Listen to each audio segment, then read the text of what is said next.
Hey everybody, welcome to Pop Culture Philosophers. I am Rockin Robbie Billups, and it's time for the weekly comic book review.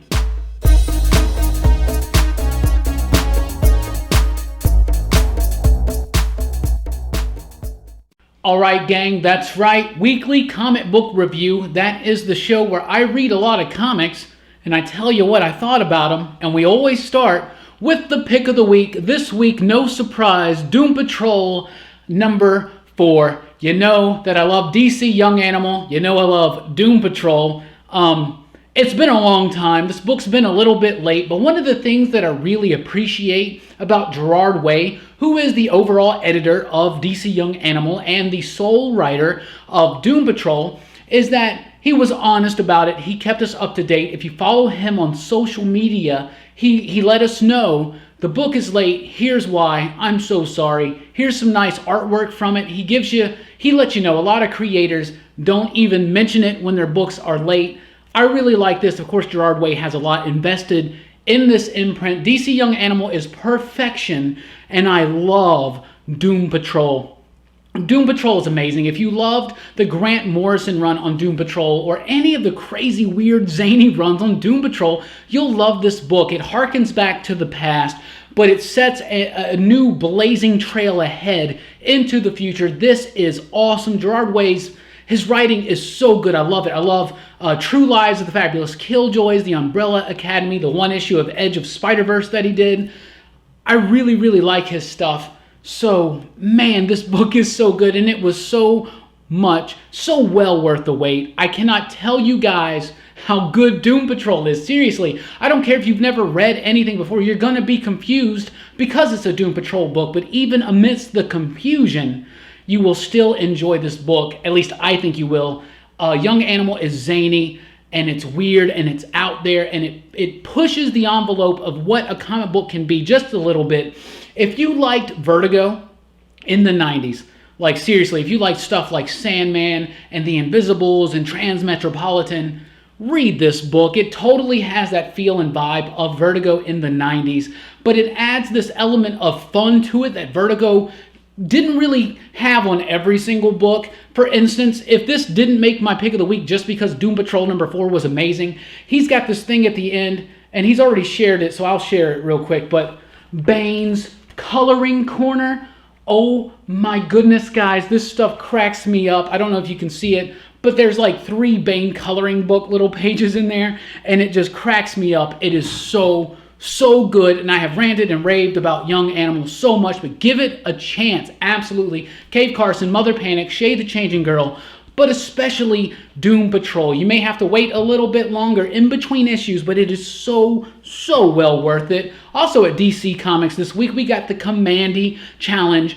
number 1. This year, we are celebrating Jack the King Kirby's 100th birthday. I'm a huge Kirby head. I adore Jack Kirby. Everybody's always going, Stan Lee this, Stan Lee that, and I'm like, Jack Kirby, homie, Jack Kirby. This is a huge tribute to one of Jack Kirby's greatest DC creations, Kamandi, Last Boy on Earth. If you didn't know already, the point of the Kamandi Challenge is that each issue will have a different writer and a different artist, and they will pick up where the last team left off. And so the challenge is to give a cliffhanger that's going to be really hard to get out of. And Dan Abnett wrote the last half of this book, and the cliffhanger that he left for the next writer is wow. Like, if I was the next writer, I'd be kind of pissed. Absolutely. Dan DiDio, Keith Giffen started off. Keith Giffen, when he does his Kirby stuff, it's such an homage to Kirby. It is so thrilling. Dale Eaglesham does the artwork on the Dan Abnett story, and it's fun. It's not going to change your life, but I definitely encourage that you read this book, especially if you are a giant Kirby head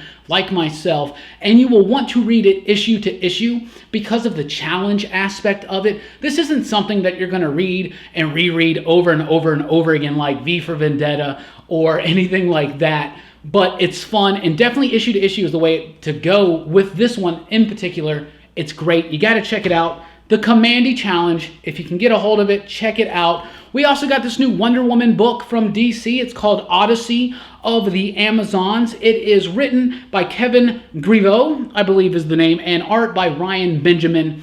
It is the story it's one of the stories of the Amazons before Wonder Woman, like way before Wonder Woman. So it expands a little bit on the history of Themyscira and the Amazons. I didn't really like it that much. I thought it was all right. It could have been a whole lot better. I was expecting a lot more. It's just kind of throwaway. It's kind of forgettable. Nothing super big. I feel like it's just taking advantage of the Wonder Woman movie. So when the Wonder Woman movie comes out this summer, this will be ready and available for a trade paperback graphic novel, and that's why they're doing it, and it just not for the sake of the story. So I would pass on this one if I was you, unless you were just the biggest Wonder head out there. If you were nuts for Wonder Woman, absolutely. Justice League versus Suicide Squad, number 6. So the thing wraps up. You know, I loved issue 1. I thought issue 2 was really good, but I started liking it less and less and less. And it's a pretty good wrap up. To be honest, it hasn't been a bad story. I was just expecting a whole lot more out of it. But was I really? I really started expecting more out of it when I enjoyed issues 1 and 2. But this overall has turned out to be exactly what I anticipated it to be. Overall, it is more of a Suicide Squad story. So I don't really like the current state of Suicide Squad. I haven't really liked it since the New 52 started at all. Though I was a big Suicide Squad fan before.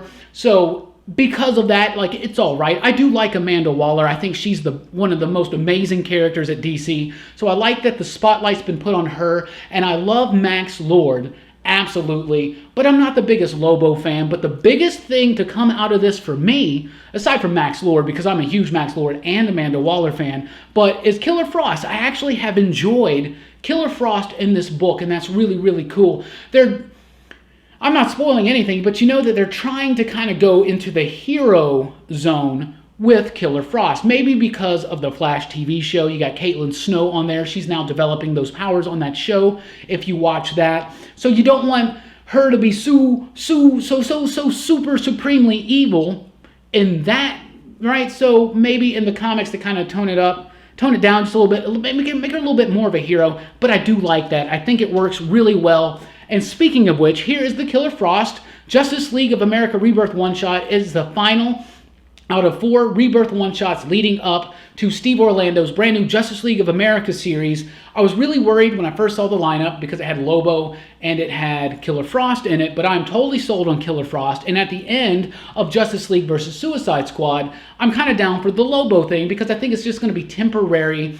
But Lobo joining the Justice League is kind of very much like Deadpool joining the Avengers. And of course, in the last issue of Justice League vs. Suicide Squad, he told Harley that she was a member of the Justice League. And what I didn't like about that, and I know it's not going to stick, and it didn't really last at all, but what really bothers me is that is something now that Harley Quinn fans and writers can hold on to the moment she was inducted into the Justice League. And it bothers me. In case you didn't know, I'm not the hugest Harley Quinn fan. I'm going to be doing a Robbie Rants very soon about some of the characters in comics that annoy me. I don't really like to get too negative, but just to elaborate. But anyway, Justice League of America Rebirth, Killer Frost. This was really cool. Jody Houser from Mother Panic joined Steve Orlando, the upcoming writer of Justice League of America, for a really cool book.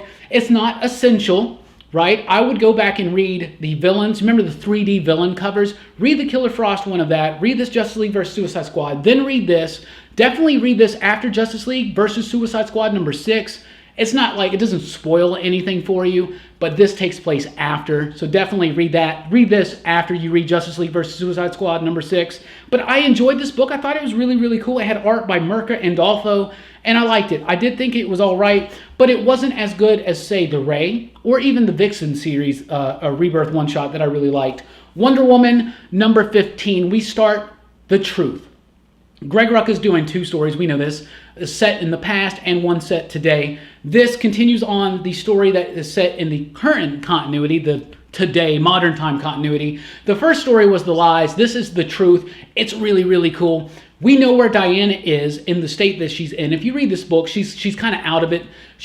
Because she found out that she has never returned to Themyscira at all ever since she's left. Everything that she's ever seen or experienced going back has been a lie. So now they're going to reveal the truth. But what I really like about this book is that this book has really sold me on Liam Sharp as the artist on this book. I think that this is his best work so far on this book. Some panel layouts that are just superb. They are so amazing. Organic layouts.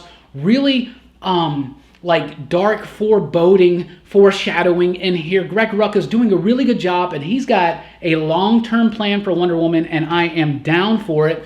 Joshua Williamson, the writer, has been killing it on The Flash. The Flash is the book that he was born to write. This book is so amazing. Ivan Placencia's artwork, his coloring is so brilliant. I cannot tell you how much Placencia's coloring is so good on this book and really lifts Carmine Dijon-Domenico's artwork even higher. And I love his artwork. I think it's perfect for this book. This is the Rogues Reloaded, issue number 2. It really has a big focus on Mirror Master, one of my personal favorite members of the Rogues. But Joshua Williamson knows the Rogues. The story is really cool. They're clever. The way that they can twist things around on the Flash and completely take Barry by surprise. I love it. That's what separates the Rogues out from so many other supervillains of other heroes. And like I said, Dijon-Domenico on the artwork and Placencia's colors together, there is no better team, except for maybe Manapul. Seriously, on that run in New 52, that was good stuff. But this is the perfect team for the art of a Flash book. Absolutely. Highly recommend that you check out The Flash. Action Comics 972 finally ends the Men of Steel story, where LaCall, this dude who's a bounty hunter from another Earth, or not from another Earth, from another planet, and he gets these visions of the future, and he goes out and he kills or stops problems before they start. They're after Lex Luthor. They think he's going to ascend to be the next Darkseid. This finally ends that story, and I did like the story. It's really cool. It's really cool to see the DC Rebirth Superman interact with the New 52 Lex Luthor and realize that maybe this guy's not as bad as my Luthor was. I still don't buy it. Absolutely. But I do like this book. I do feel like the Men of Steel story went a little too long. This could have definitely been done in 2 to 3 issues. Didn't have to be a 6-issue story arc. But I'm so pumped for the Superman books, and we're getting the Superman Reborn very, very soon. Detective Comics 949 finishes off the Batwoman Begins story with James Tynion IV and Marguerite Bennett doing the writing. This is kind of setting up Bennett's Batwoman series that's coming with art by Steve Epting. I am so super pumped for this. This book has been so good. My favorite Batman book right now is Detective Comics. I highly recommend this book. It is so good. And all the reservations I had when this book first started about Batwoman and the revelations about her father kind of being a villain type figure, it's all gone away. I love this book. It is amazing. The only thing about this issue is Ben Oliver's artwork is amazing, but it gets a little inconsistent. He has some help from Simon Kudronsky, I think, something like that. He gets a little bit of help from him, but the art, even Oliver's own artwork, is a little inconsistent in this issue. Aside from that, I really did like it. Batman, Teenage Mutant Ninja Turtles Adventures, number 3. Like I said, you know what you're getting with this book. It's Batman the Animated Series, the new Turtles cartoon series thrown together. It's fun. It's all right. This issue didn't really, I don't know, it didn't really do too much for me, but I don't really expect much out of this book, but it is fun. Poison Ivy fans are going to like it, and Scarecrow fans will really like the next issue. If you're a turtle head, if you're a bat nut, definitely check this book out, but it's not going to change your life. It's just a fun, like, pointless book, but it is, like I said, it's fun. So there you go. Let's go to some Marvel books right now. Civil War II, The Oath. Yeah, I know. I thought Civil War II was finally over as well, but it's not. But let me tell you something. This was really good. I really enjoyed this book. Do you remember Civil War: The Confession? I believe it was written by Bendis. I don't remember who the artist was. But after Civil War and Captain America had died, there was this whole issue, and it was Tony Stark talking to Captain America's corpse. It was called The Confession. This parallels that, like, to perfection. This is written by Nick Spencer. It's got art by Rod Reyes, Phil Noto, and a ton of others. But even though there's a bunch of artists, like, throwing in a lot of cooks in the kitchen, if you will, it's actually very consistent in the way that it approaches the artwork, and I really liked it. The coloring is good, but I really like the story. Nick Spencer is writing this. This is actually more of a bridge between Civil War II and Secret Empire, which is the next giant Marvel crossover this year that's going to be centered around Captain America and the whole Hail Hydra stuff, right?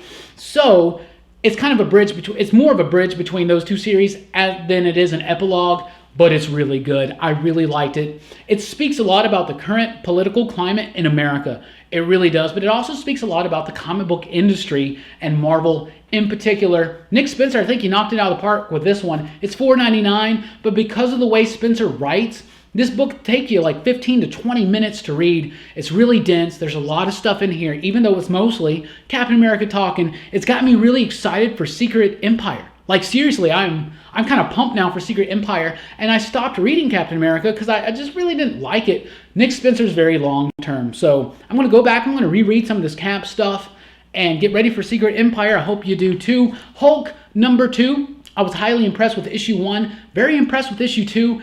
Dealing with Jennifer Walters.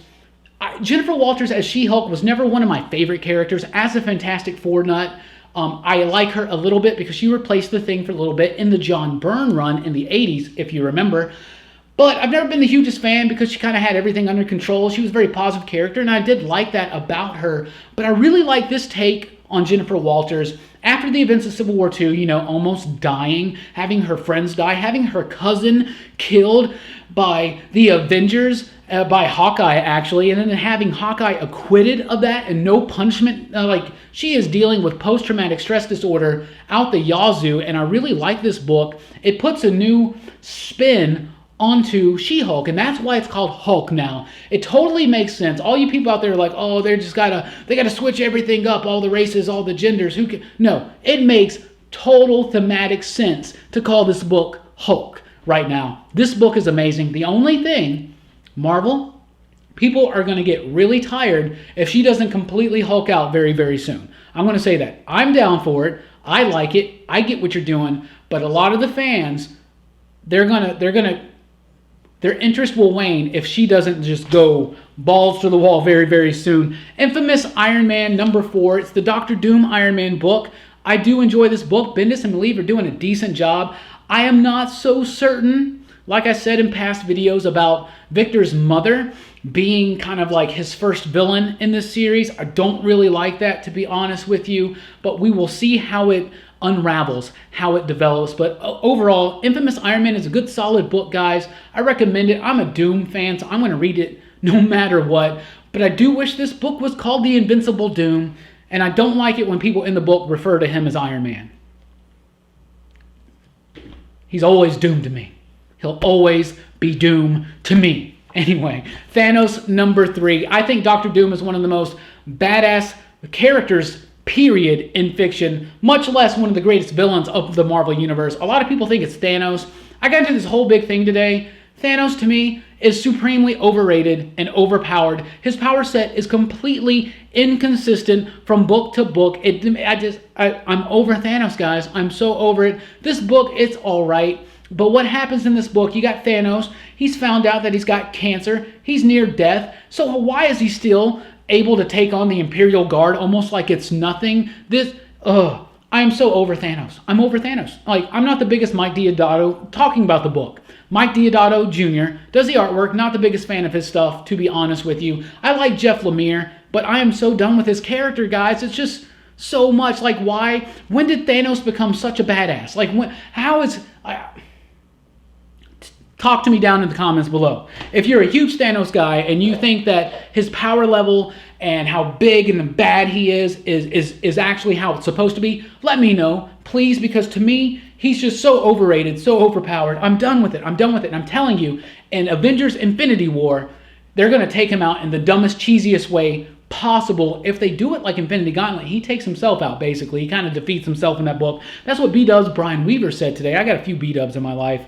All that aside, Doctor Strange #16. Why am I reading this book? I don't know. I expect it to be a lot better. It's written by Jason Aaron, and it's got artwork by Chris Bacalo. This should be a really, really good book, but I haven't liked the direction that they've taken in this. I haven't liked what's happened in the story. Misery is a really cool character and a new addition to the Strange mythology that I really, really like. But overall, I don't know why I read this book, guys. I really don't. In fact, I don't know. This might be my last issue. Seriously, I just expected something so much more out of that Doctor Strange book. Speaking of Jason Aaron, though, he's doing a good job on Star Wars. Star Wars number 27. It's the second part of that Yoda story. It's right. It's a little flashback in Ben Kenobi's journal. Obi-Wan, if you know, Obi-Wan Ben, who cares, right? But in his journal, at the time, Luke calls him Ben. But in Kenobi's journal, there's a story about Yoda, and Luke is reading it, so it's a little bit of an untold story of Yoda, and it's interesting, it's cool, but it's just kind of, it's all right.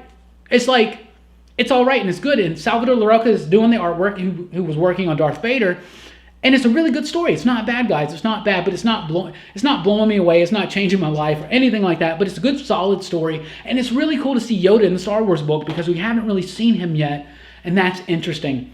Marvel, DC, but then there are other comic book titles and publishers, so let's talk about those. From Black Mass Studios, we got The Dregs. The Dregs #1 came out. This is a really good book, guys. This is really, really, really good. I'm not even lying. Zach Thompson, Lonnie Nadler are the writers, and Eric Sawatsky is the artist. The art is all right. It's really good for an independent book, and it does fit the tone of the story. I would like to see a little bit more black in the book, like a lot more like darkness. It's a black and white comic, and I would like, I'm not saying like paint it in black like Mike Mignola, who I love, but I really would like the art to be a little bit darker, but the story is supremely dark. It deals with the homelessness of Vancouver and these people that like to take homeless people and like cut them up and sell them as food. Oh, what? This book is actually really good, guys. If you get a copy of The Dregs, read it, but it's depressing. And politically speaking, what's been going on this week, maybe we don't want more depressing news, but The Dregs is really, really good. Lady Castle #1 from Boom Studios, right? Yeah, Boom Studios. This book is great. It is so super cool. It's like a fantasy story, but like the women get to like take the power back, if you get what I'm saying. So the men are off at war, and the women are staying at the village, and you got a princess in the castle waiting to get married off, and all this crazy stuff. But then they find out that all the men are dead, and all these monsters are coming, so they have to woman up, if you will, and take care of themselves. Lady Castle was a really, really cool book. I want to talk about Ashley Woods, not Ashley Wood, Ashley Woods. She's the illustrator of this book, and her artwork is phenomenal. It is great, very crisp and clean line work, and she also colors the book herself, and it's so bright. It's like modern day animation, but in a comic. It's so good. Lady Castle is a really, really good fantasy book for the budding feminist in all of us. Hellboy Winter Special 2017. Two Hellboy stories and one Witchfinder story. Really cool. If you love the Hellboy stuff, of course you've already picked this up. If you've never read Hellboy before, this is not the issue to read. They're very, very short stories that you can really only appreciate it when you're just into the vibe of what the tone of a Hellboy story is, but it is very enjoyable. Hellboy fans, check it out if you're a fan of anything in the Mignolaverse. Absolutely check that out. But if you've never read Hellboy, I recommend Seed of Destruction. There's a link down below. Check it out. It's a fantastic book. Real quick, Jim and the Holograms is truly, truly outrageous. You know, I always got to talk about this book. Number 23 came out this week.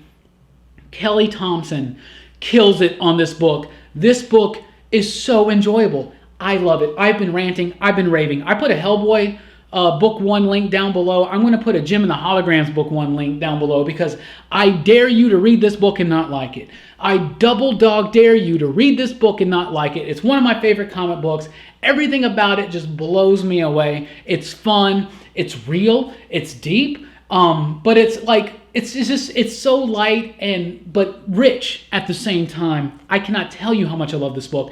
The coloring is fantastic. It is glorious. It is just slam bang awesome. Speaking of slam bang awesome, Mighty Morphin Power Rangers Pink number 6, the final issue of the Pink Rangers solo series came out. Overall, I thought this book was rather enjoyable. I like the artwork on this book a whole lot more than I actually like the artwork on the regular main Power Rangers title. But this story was not as good as some of the stories, I think. But I did like Kelly Thompson from Jim, by the way, co-wrote this book with Brendan Fletcher. And it is enjoyable. It's not like I hated the story. It's all right. And one of the things I do like about the story is it picks up Kimberly, the first Pink Ranger from Mighty Morphin. It picks up her story after she stopped being Power Ranger. And that's an aspect of those characters' lives that we never got to see. And so it's really, really cool. And plus, they kind of redesign her costume a little bit in that. Cats, calm down. They redesigned her costume a little bit, and it's fantastic. And one more thing real quick, I want to point out that the Comic Book History of Comics #3 is out this week, and to me, it's your homework, it's your required reading. If you want to know anything about comic books, read this. Greg Pak, right? No, it's Van Lente. Fred Van Lente, is doing a hellaciously awesome job on this, chronicling the history of comic books in comic book form. It's essential reading because I think to really appreciate this industry and this medium, we have to understand where it came from and what came before, and the brave, trailblazing pioneers that laid the way and the groundwork for people like Frank Miller, Alan Moore, Neil Gaiman, Warren Ellis, Grant Morrison, and into today with like Mark Miller, Jonathan Hickman, Ed Brubaker, Brian K. Vaughan. All these guys owe everything to what they're talking about in this book, the birth of the medium, the birth of the industry. And that book is fantastic. So seriously, guys, check out Jim and the Holograms. There's a link down below for book 1. Also a link down below for Hellboy, book 1, if you've never read that. The Dregs is actually really, really good. I highly recommend you pick that up. Hulk Maintains. This book is really cool. Get hyped for Secret Empire, guys. Get hyped for it. Absolutely. Kamandi Challenge is worth your time. Odyssey of the Amazons is not. But this DC Young Animal stuff, Doom Patrol, absolutely. Overall, I really enjoyed this week in comics. Let me know what you liked down below. What were your favorites? What did you not like? And get on me about that Thanos thing, guys. He's overrated. Tell me why he is not. Links down below for Hellboy and Jim and the Holograms. We appreciate everything. Please do like, share, and subscribe. We do these every week and a ton of other things. Check us out at popculturephilosophers.com for top 5 lists, blogs, and our podcast. We love our podcast. We enjoy putting it together for you. Very excited for you to check that out. Thank you guys so much. Be back next week. Thanks for rocking with us. Keep reading.